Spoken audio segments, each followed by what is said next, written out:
Brazil. The first ever college football game in South America is an ACC showdown. How about that? We just wrapped up an incredible national championship run with those Miami Hurricanes. Who has the best path on paper next season? Is it the Canes? Again, the guys are going to weigh in. Or is this the year the powers of Clemson and Florida State get back to the top of the ACC? What do their schedules look like? They do play each other on Halloween in Tallahassee, which is a matchup to circle. So many of those. We're going to break it all down now on the ACC Huddle Football Schedule Release Show. Here we go. Welcome in to the ACC Huddle. Your family growing up here and hearing that chant, when you heard it, something to it, boy. I don't know how you guys concentrate. It's amazing. He's throwing the ball high. Hunt him! Hunt him! Hunt him! Oh, I'm sorry. We got a shot to do something special in all college football.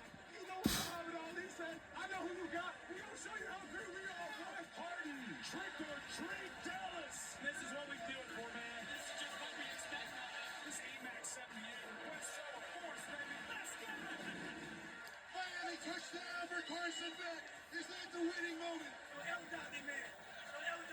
This is as good as it gets. This is college football. Something really special is about to happen. Make it a little louder. 60 minutes. Your heart, your identity, everything that makes this team so special.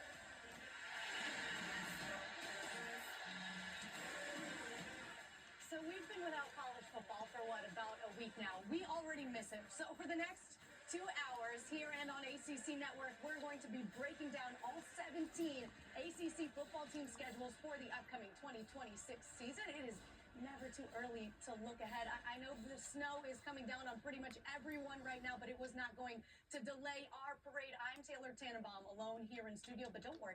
My guys are locked and loaded from their respective houses right now to break down these schedules. You have Eddie Royal, Eric Macklin, Coach Jimbo Fisher, who is one with technology for the next 2 hours. Great to see all of your faces. I know it's only been a week, but miss you already. Before we really dive into these schedules, we have to give a little refresher on the new scheduling format here in the Atlantic Coast Conference, because it does look a little bit different. They're gradually moving to a 9-game conference schedule. 12 teams will play 9 ACC games this upcoming season, while 5 will still play just 8 due to prior contracts and to balance the schedule. The 5 teams with only 8 ACC games are Boston College, Clemson, Florida State, Georgia Tech, and North Carolina. Also starting this season, every ACC team must play at least 10 power conference opponents. All right, let's kick things off with week 0. Why not? Where the ACC will be on the national stage, and I mean in a big way, playing on 3 different continents, you guys. NC State and Virginia are heading to Rio de Janeiro, Brazil for a conference game. Yes, this will count. Wow. It's the first ever college football game in South America. Then over in Europe, Bill Belichick and the Carolina Tar Heels will take on TCU in Ireland for the Aer Lingus College Football Classic. The matchup against the Horned Frogs last year didn't necessarily go as planned for the Heels, so they can redeem themselves. Well, those 2 teams will play in Dublin, Ireland on Saturday, August 29th. 5 straight days. You can't get enough from Thursday to Monday. A ton of big non-conference showdowns to look forward to. Georgia Tech hosting Colorado, which the Jackets won in Boulder last year. Clemson goes to LSU for a battle of the Tigers in Death Valley. Duke hosts Tulane, and circle this one on your calendar. Louisville against Ole Miss in Nashville. Saturday or Sunday. It's still a huge opportunity for the Cards to set the tone. Welcome to the ACC Huddle Football Schedule Release. This is simulcast on ESPN2, and the rest going to be on ACC Network. Well, look, it's Clemson and LSU. That's what stands out to me. 2 big brains going against each other. Clemson starting out with a new quarterback, Chris Mazzino. We're going to see what that looks like. Okay, Klubnik, and Dabo wants to make a statement. I mean, he's already been making news with his rants, and so now you got to go out and play some football. And you get a good opportunity against a really good LSU team, which Lane Kiffin is going to have ready to go. They're going to be a good football team. So that's a great matchup, the ACC versus the SEC, and I can't wait for them. Yeah, it's a brutal start, for your new quarterback there for Clemson going into LSU, a place that we all know is extremely hard to play. The good thing is he has one start under his belt, so that's nice. It's not a totally new thing, but this will be a totally different beast for him. But I'm just looking at those week 0 games, Tay. I mean, international is a massive thing for this conference, and just what a cool thing to spread the game of football. And for these 3 ACC teams too that are playing against each other, and of course North Carolina. It's just a pretty cool thing to be a part of. So we'll see, how each of these teams, how each of these coaches kind of handle these experiences. Is it like a bowl trip? Are they doing a bunch of things, or is it like a business trip? Show up, play a game, come home. I'll be fascinated to see that. Yeah, and to me, it's Louisville Ole Miss. I think Louisville has been a program who is a great program, who hasn't ever quite gotten over that hump. And this is a tremendous opportunity with an Ole Miss team who's gotten a lot of respect from what they did in the playoffs. They got a lot of returners. They've actually done well in the portal from what I hear. So that'll be interesting. But I think it's a great opportunity for Louisville to make a statement for the ACC and for themselves in an opening game against a very highly respected opponent, and to get the season off the right way. And this is about the time, guys, where we start pleading to our bosses to send us to South America or Europe for the start of college football season next year. We'll start donating to the travel fund, that's for sure. As I noted, the importance of week 1 cannot be overstated, because this past season, you guys, we were down there in South Florida as Miami beat Notre Dame to open things up, and it was a key data point for the College Football Playoff Committee, literally the difference between them being in and out of the playoff. And what a ride it was from Texas to Arizona back home to South Florida for the national title game. Games like this come down to poise. They come down to how bad you want it. Too high and intercepted. Picked off again by Bryce Fitzgerald. The U is back. Intercepted. Touchdown, Miami. Tony has space. Malachi Tony. Still running. Touchdown, Miami. 36 with taking yards. Carson back into the end zone. He runs it in over the left side. Miami Hurricanes head home to play for a championship. So can the Canes make another run? That is All right, here's the upcoming schedule for the Miami Hurricanes, their football schedule. We have Stanford Cardinals, probably maybe the first game, I believe. Then Florida A&M, September 10th, Wake Forest, September 18th, Central Michigan, September 26th, Clemson, October 3rd, October 17th, Florida State, Pittsburgh, October 24th, October 31st, North Carolina, Notre Dame rematch, November 7th, Duke, November 14th, Virginia Tech, November 20th, and the last game, Boston College. Well, I think they've got a great shot. And really, when I look at and to me, Taylor, is that Notre Dame game is in November. So we don't have to hear about, it was the first game of the year. Oh, my goodness, they're so different. Now we'll get to see that when it matters the most. And when it's in November, how important that is. But also, I have that game on the 14th of November circled as well. We'll see if there's any other reasons as to why that's happening. But it's certainly a game to look at. I agree. I think Miami has a favorable schedule now. But they're breaking in a new quarterback, and that's always tough. The 2 of your first 3 games on the road in the ACC, your opening 2, are there. But I do like the schedule. I like how they finish at home in November. They've hit I always say this, who you hit on your schedule, because there's so many teams in the conference. You hit the bottom half of the schedule, you hit the top half. They're hitting a lot of the bottom half. They have Notre Dame as as the non-conference from the outside. But other than that, it's 2 games they should be able to handle pretty well. So I think it does set up favorable for them. I think it sets up favorable for them to break in a new quarterback early. And then, like you say, they get to Clemson, they get to the open date, then they get to Florida State, they get to the back half. And like you say, Mac, I love Notre Dame's schedule. The Notre Dame game being in November, that could be a huge game, a pivotal game for a lot of rankings and where they stand. Yeah, Jimbo, and the fact that they got some big brands on there. You throw Virginia Tech in there, you throw Florida State on there as well. But for me, you get those statement wins on the road. If you can beat Notre Dame, you can beat Clemson, that answers all the question marks that the committee could have. But this is a Miami football team that's here to stay. You get a guy like Mark Fletcher coming back. That running game is going to be there to be able to help break in this new quarterback, whoever it is. So I feel good about the Kings moving forward. Yeah, to Eddie's point, Emac, I'll go back to you. What do you like about this Miami team, aside from the schedule, but what they have in the building that translates to 26?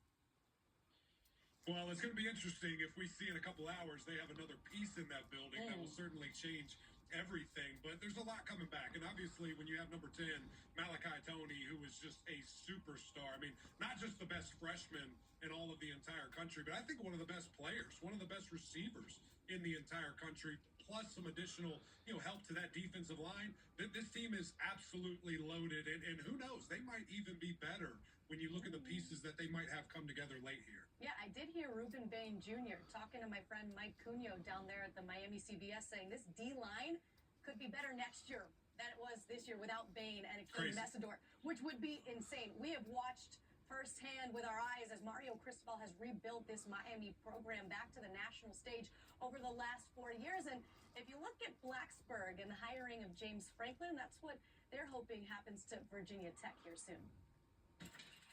Virginia Tech football has found their guy, the Hokies' new head coach, James Franklin. It's a significant hire for Virginia Tech. Perfect home run hire. Knows how to win football games, but also knows how to build a culture. James Franklin is an elite program builder, and Virginia Tech is counting on him establishing that and reestablishing Virginia Tech in the top of the ACC pecking order. You could not have found a coach that's going to pour his heart and soul into this place more than me and my family. I give you my word on that. Love the emotions there from new Hokie head coach James Franklin. Here's a peek at the schedule. Virginia Tech opens with 3 straight non-conference games, with the first 2 at home. So Hoke fans get to ease into the Franklin era inside the friendly confines of Lane Stadium. A big note for this schedule is their ACC home opener is a Friday night matchup on October 2nd against Pitt. That was intentional. The Hokies closed the regular season with a trip to Miami for another Friday night bout and the annual rivalry game against Virginia. No question who I'm going to hear first. Eddie, what say you about this schedule? Look, I love the schedule. I like how it plays out. You start off with 2 that you should win, but ODU is one of those games. Look, they're a good football team, and Virginia Tech has lost to them in the past, so you start with that win and let everybody know by winning that one that this isn't the same old Virginia Tech. The things have changed. We got a new leader, and things are going to be different. But for me, I look at the away games. You got some tough ones. You got to travel to Cal. You got to go against at Clemson, at SMU, and at Miami. So those are all tough road games. You get a chance to make a statement if you win one of those. But the main thing for the Hokies is they got to protect home. They got to start making Lane Stadium one of the toughest places to come in. The fans are going to be there. They're going to do their part and cheer loud and be great on 3rd and 4th downs. But now the team's got to back that up. They got to play better. And for James Franklin, the expectations are high because he's such a big name. But this is going to be a slow build, and you got to give him some time. And they just got to play disciplined football until they're able to get the type of talent that he's able to bring in through recruiting in the transfer portal. So some great opportunities for them to go out there and win some big games. But the main thing is taking care of those games at home. I totally agree, but I like how the season starts. You got a new coach, new regime, everything's new, and the first third of this schedule is more favorable to Virginia Tech, in my opinion. So you get your feet on the ground. James gets to learn the players get to learn James, and they game set. Okay, you can talk about practice all you want, but how they translate to a game, how the preparation for a game, and like you say, they do have some really, really tough road games as it goes on. But listen, you're in this conference. This is a great conference, and it is what it is. But I will say, I love who the AD did a great job on the non-conference scheduling. I think that's a really helpful thing, and how it goes. And it does matter. I mean, to get started like that, I think it does matter. Now, again, like you said, ODU has beaten them in the past. They got to go play. I think that's a great opportunity and a little chip on your shoulder, even going into that one, even though you're more talented. So I do like the way it starts. It finishes tough, but listen, it's going to get tough somewhere eventually when you start playing for championships, ACC championships, and trying to get in the playoffs. But James will have them ready. Like you say, a lot of expectations, but I like how it starts out for him. I think it sets up perfectly. And you're on the road at 2 games, Maryland and BC. So you get to go on the road against very formidable opponents on the road. The games that you'll be as talented as for sure. So it's going to be a great test, but I think it sets up very well for him. Coach, I'm right there with you. And Eddie, actually want to go back to a point that you made there in defending home and how important that is. I mean, we have been to VT many times throughout this thing and through the years of, seeing Blacksburg in person in Lane Stadium. And, man, that place is just on the verge of exploding. I mean, I truly cannot imagine what it's going to be like with the top 15 team regularly, which is what I think Coach Franklin can clearly do. The talent that he has brought in from the transfer portal, these recruits that he has coming in. I mean, that was something that we knew right away was going to be very evident. Was the flux of talent, the infusion of talent, really right away. And you're going to need it, right? I mean, I look at this 3-game stretch here with Georgia Tech at Clemson, a bye week, and then at SMU. You're going to need your big dogs to play. It's not an easy stretch by any means. And then, of course, the Friday night game down at Miami. I mean, I think of all the historic battles between both of those teams on a Thursday, Friday, non-traditional Saturday night. That's just going to be another one of them. Yeah, and look, that Miami game is huge. If you can win that one, it's going to be great for recruiting. But also the last one. You got the last one as well. Virginia got Virginia Tech. I wanted to say yes. Virginia got Virginia Tech this past year, and that was a tough one. So Virginia Tech's got to bounce back, and that's one that you got to make sure that everybody knows who runs the state of Virginia. And winning that last game is going to be very important for the Hokies. Yeah, and especially with all the tough road games, and you look, EMAC, you just alluded to it, their bye week and their open week isn't until week 9. Health is going to be an important factor for this Hokie squad if they want to win some of these big ones and get back on top of the ACC and college football. We're just getting warmed up as we release all of these official ACC schedules for next football season. When we come back, we'll dive into the ACC champs and as we release all of these official ACC schedules for next football season. When we come back, we'll dive into the ACC champs and Duke, what their schedule looks like, and the Who's had an historic season. Can they back it up? Stay with us on the ACC Huddle Football Schedule Release Show.